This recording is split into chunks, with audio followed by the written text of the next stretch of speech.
Soy el psicólogo Marcos Where Sano y el día de does hoy she vamos a hablar dress? acerca de mi vocación como psicólogo.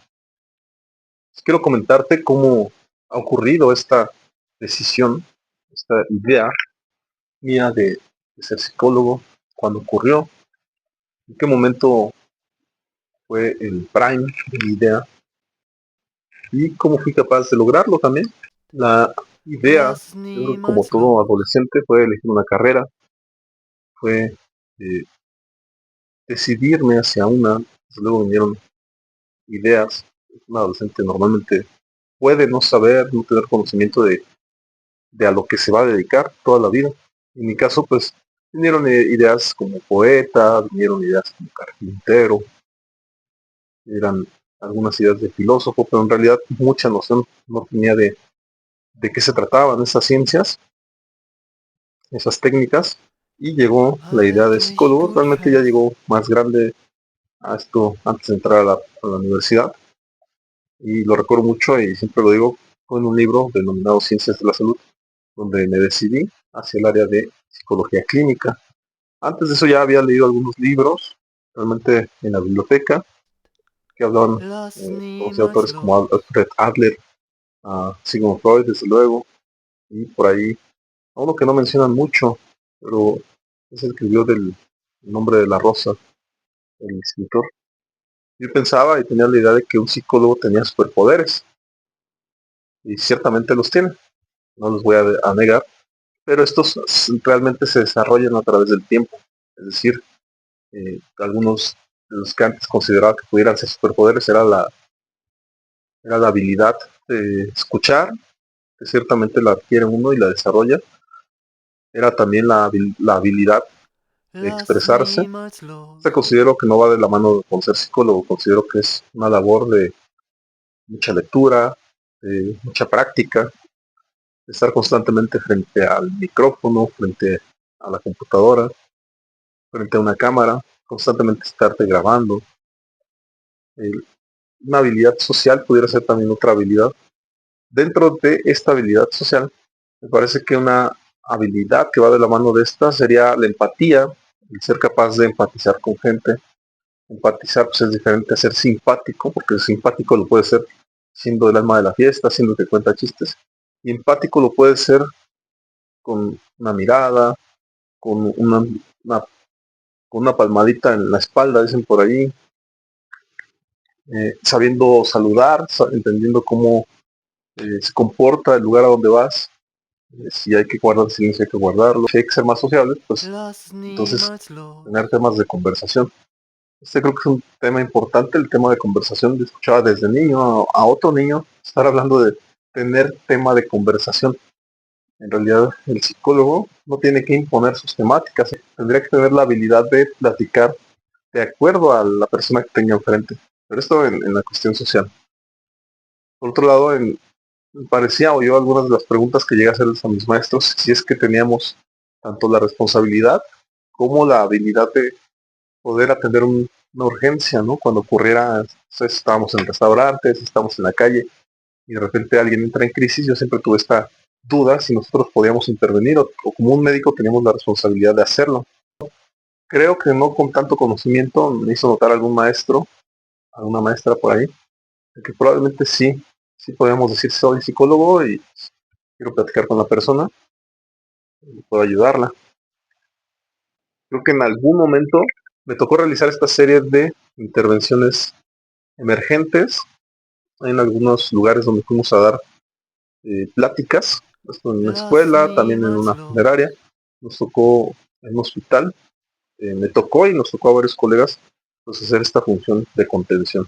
Es una habilidad de la psicología donde no es como tal una intervención, sino que emocionalmente mantienes estable a una persona que entró en crisis o la llevas a la estabilidad. Ahí haces notar las habilidades que has aprendido.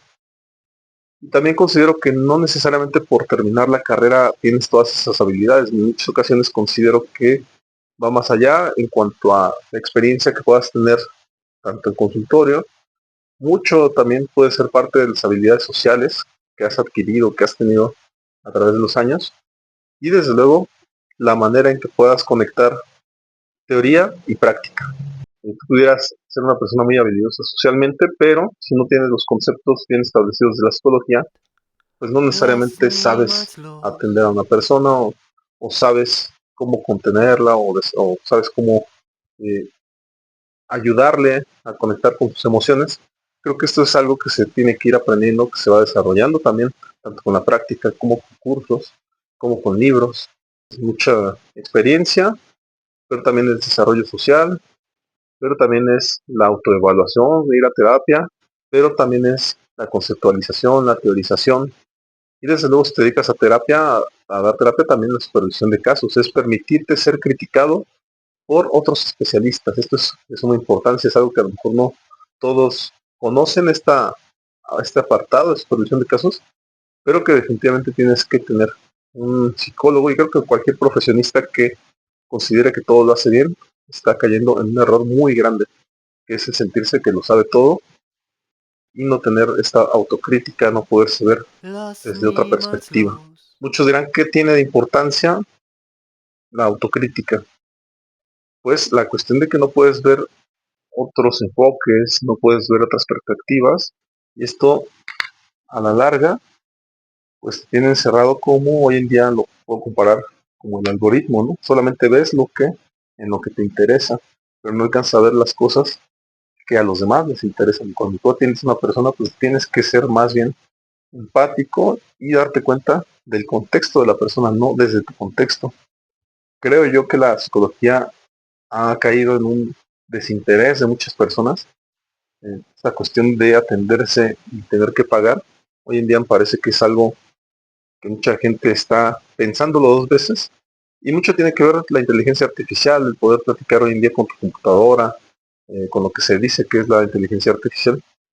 Ya se ha visto en muchos ejemplos donde pues en realidad es demasiado empática la inteligencia artificial y termina dándote por tu lado en muchos sentidos al usuario que le está atendiendo, ¿no? Y esto termina siendo el equivalente a juntarte con tus amigos, porque al final de cuentas siempre van a estar a favor de, de estar bien contigo, principalmente, y posteriormente van a ver, a ser juiciosos, a cuáles son los poderes del psicólogo. Con los poderes mágicos, a eso me refiero, ¿no? La habilidad de observar, de anticipar. Me parece que también puedes desarrollar la habilidad de ser empático, de generar confianza, la habilidad de escuchar. Creo que esta es su mayor virtud, o debería de serlo, desde luego. También creo que canalizar lo que escuchas. No nada más se trata de escuchar, de estar presente, de ser empático, sino también cómo utilizas a favor del contexto, a favor de tu paciente, lo que estás escuchando. Entonces el discernimiento también pudiera ser una habilidad. El discernimiento es una sintetización de lo que estás escuchando y una recanalización hacia dónde llevar a buen puerto, dónde dar una retroalimentación adecuada al cliente que tienes enfrente. No a todos les puede dar de una manera estandarizada, acartonada, la misma respuesta. En el libro de Luis Oblitas, que habla del psicólogo experto, el orientador experto, habla acerca de esto, cómo el psicólogo que va empezando peca de investigar y el que está consolidado peca de dejar de investigar, peca de creer que la experiencia lo es todo y que ya tiene todo controlado y que no puede aprender más. Entonces creo que debe haber una combinación ahí, tanto de confiar tanto en lo que has visto, en tu experiencia, pero también indagar un poco más. Esto pudiera llevar a un psicólogo a un siguiente nivel. ¿Cuál sería otra habilidad del psicólogo? Por ahí la cortesía, el porte. Y el porte lo digo en un doble sentido. El psicólogo, en general, considero que el psicólogo es muy sencillo y muy humilde. Y lo digo en general porque desde luego encontraremos diferentes casos, pero considero que mucho de la ideología que tiene el psicólogo va por el lado de no arreglarse, de más allá de no arreglarse, considero que es que no le preocupe su imagen, porque al final de cuentas, aunque pudieras vender en algún momento dado imagen, lo que importa en realidad es tener objetivos, un camino trazado, es ir sabiendo cómo enfrentar los desafíos que te da la vida, es entender ciertos panoramas, ciertos contextos que la vida que te ha puesto en el camino y que vayas pudiendo manejar y darle respuesta a estos desafíos que te da la vida. Vamos cerrando con estas habilidades del psicólogo. Por ahí me parece también que es importante hacerle notar a la gente que dedicarse a la psicología no es del todo remunerable. Muchos piensan que el psicólogo gana bien, que el psicólogo cuando se dedica a esto de tiempo completo ya no necesita tener otro trabajo. Y la realidad es que yo que me he dedicado a esto durante mucho tiempo, me he dado cuenta que es difícil mantener, por lo menos en la ciudad de Morelia, mantener una profesión solamente dedicándote a esto. Cuando va bien, pareciera que 4 horas, 6 horas, y me refiero a horas porque atendemos una hora a una persona, pero pareciera que con 6 horas a la semana la haces para sacar tu semana, pero la realidad es que pudieras tener una semana de 6 horas y la siguiente la tienes de ninguna hora, no atiendes a nadie. Entonces esto desmorona cualquier economía de cualquier persona.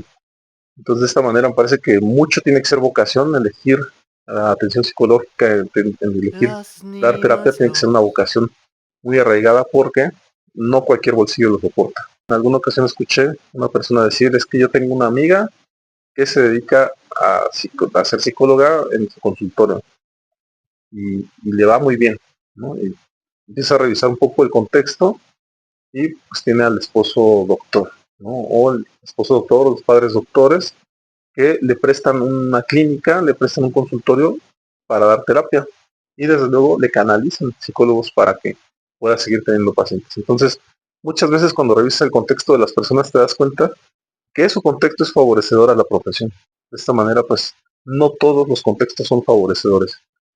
A mí me ha tocado la labor de hacer mucha publicidad, nada menos esto de los videos es hacer publicidad todo el tiempo, no parar, no detenerse. Los clientes llegan a cuentagotas. De esta manera me doy cuenta de que muchos clientes que llegan realmente son personas que ya han venido, personas que ya he atendido, y por ahí recomendaciones de estos niños.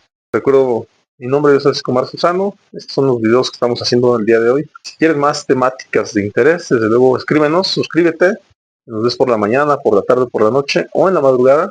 Te mando un saludo y nos vemos Lost en la me siguiente. much Hasta luego. lost.